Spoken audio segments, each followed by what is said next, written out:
Я направо така. Актьорите за тази сцена ги дай. Помни, като най-сериозните. На пръсти се броят. Един.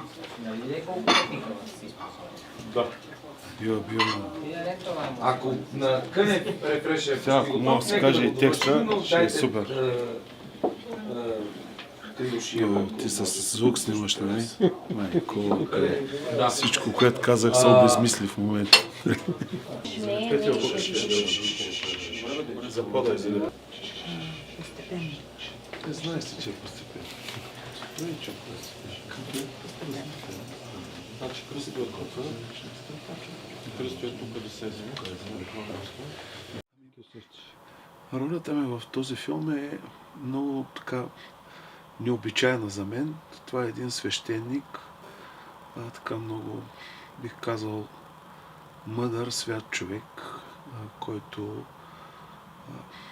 така е, може би, един от тези, които разкриват, как да кажа, връзката между между героите на филма и тази висша енергия горе, наречена Бог. Мисля, че това е една много отговорна роля и трябва много човек да е отдаден, за да посегне първо към такава роля. Дано да ми е помогнал Господ да направя тази роля, защото наистина ми е много трудно. До сега хората ме познават в един друг вид, така по-комедиен,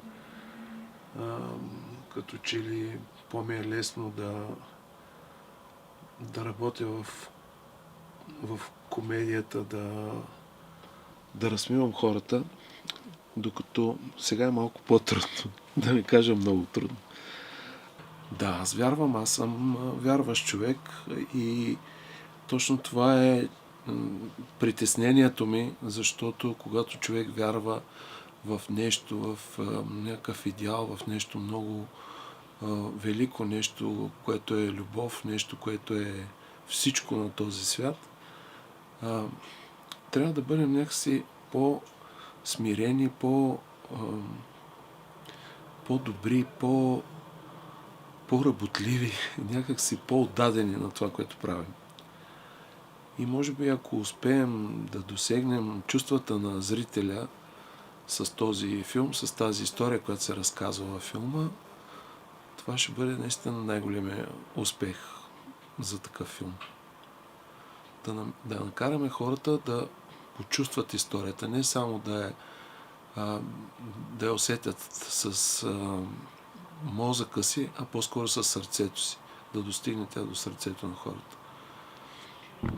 Може би хората сме в това ежедневие, това битие, това не ни оправдава, разбира се, сме се откъснали много и затова много се страдаме, когато не виждаме радост в живота понякога, когато ни се случват трудности.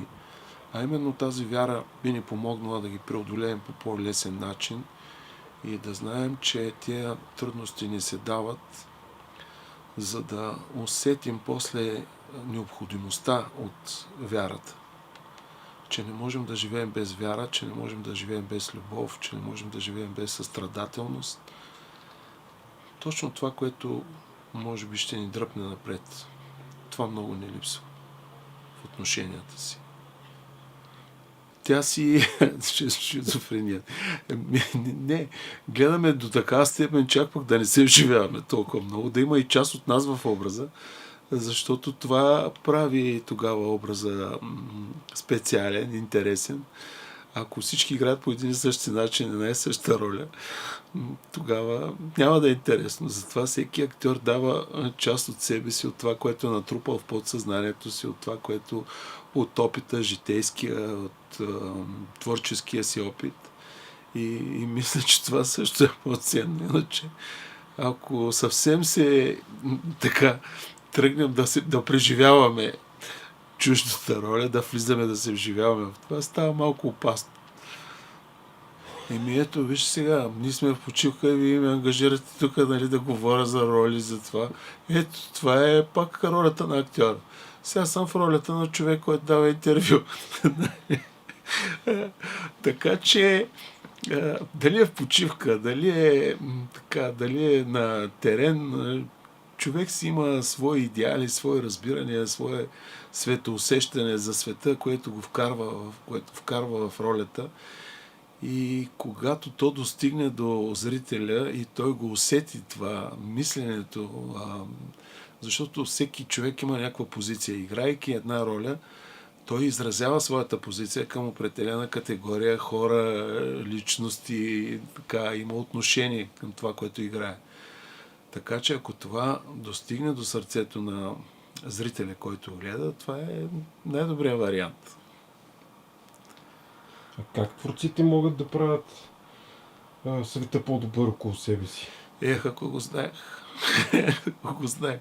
То знам как е, ама не знам дали може да се осъществи, защото не само творците трябва да правят този свят. Всички се мъчим да го правим, ама явно, че не успяваме, защото има много повече от тия, дето го провалят това нещо и развалят света, за да им е по-удобно да живеят. Някак си някой иска само той да живее хубаво. А е хубаво, когато живее сред хора, които са щастливи и усмихнати. Но явно не го разбираме. Всеки е егоист за себе си, всеки гледа той да си е добре. А колко по-лесно и по-хубаво ще е да живее сред хора, които са щастливи и усмихнати. Ние хората сме като... бием се за земята, за всичко, което е около нас, т.е. въшките се бият на кого е кожата на кучето, което обитава. Това няма никаква логика в това. Но ние търсим в липсата на логика щастието на някой. Аз не обичам да давам съвети. Всеки човек сам открива... Не, по-скоро ти какво теб те е спасил? Как ти си се справил с трудностите? Човек се мъчи да се справя, понякога не се справя и това е като една обица на ухото, която носи и трия път гледа по някакъв друг начин, пробва. Но това е интересното в живота, борбата с трудностите и когато постигнеш успех, тогава успехът ти е сладък и извоюван. Така че не можем да се спираме пред трудности, трябва да ги преодоляваме и тогава някакси по-става ценен живота ни. Като че ли. Добре, благодаря. Добре, аз мога какво да ти кажа? Само ми кажи, що стана актьор? Що стана? Майка ми искаше да стана заболекар, баща ми искаше да стана музикант. И аз реших да стана актьор, да не се карат. От тогава някакси това стана като нещо, което не мога да избягам от него. Това не мога да правя друго. Ама сънуваш ли, че си актьор?